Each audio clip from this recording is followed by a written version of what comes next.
So the surgeries that he's went through, those 13 surgeries, we've already seen some of this. This is the first one of 13.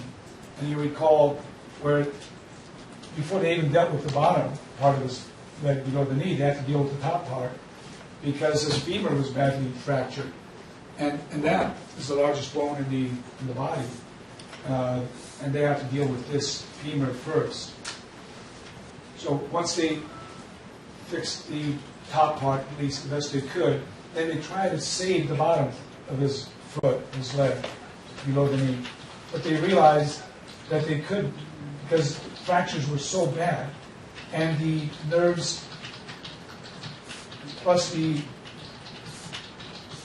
artery that fed the blood to the area were so badly damaged, he would have gangrene, and that would spread. It would be worse for him. It's better just to cut it off. So they made a decision, they cut it off.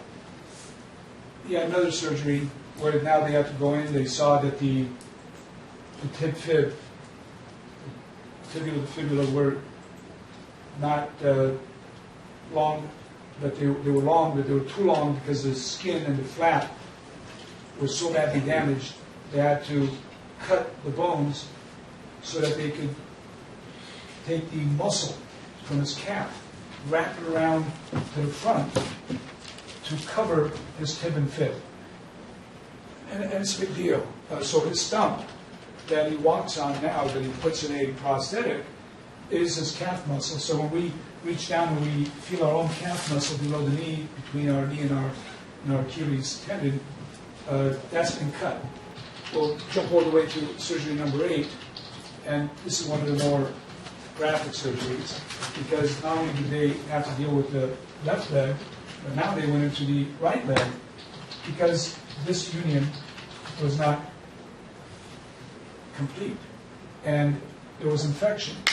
So they needed marrow and bone matter from his right femur that turn it into mulch, and then pack it into his left femur.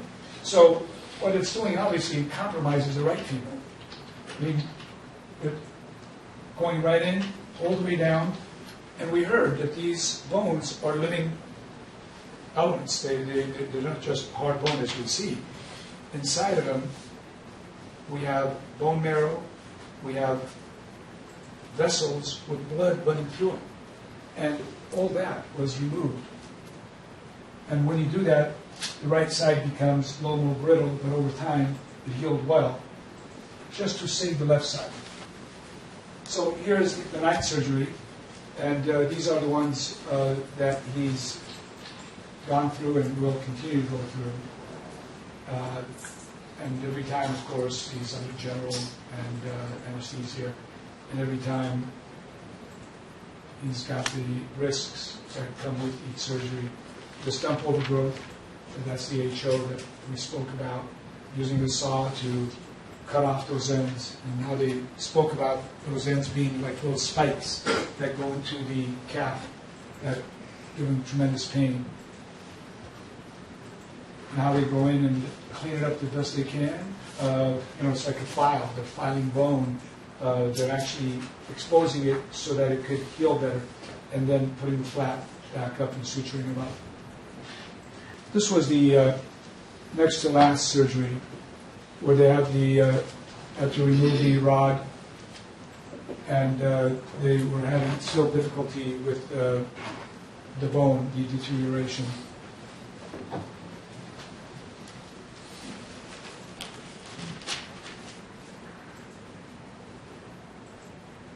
And then they also twisted his leg at this point, where they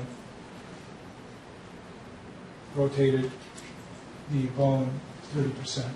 And you can see how the bone is grown a lot thicker, and that's the callus, which is actually good for him, but it's only so that it can't grow too much. And so they then put a rod in, put the screws in, and that's basically how he is now.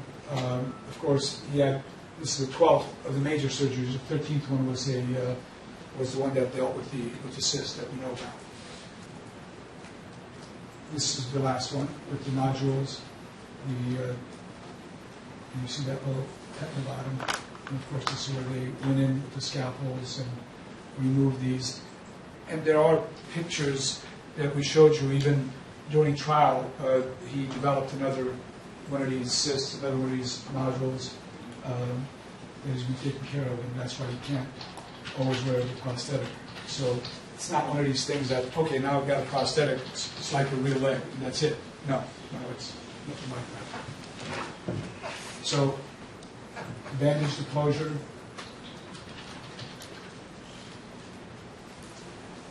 I know these numbers are large numbers. It's a lot of money, but it's a big injury, it's a big insult, it's a big disfigurement and change in life.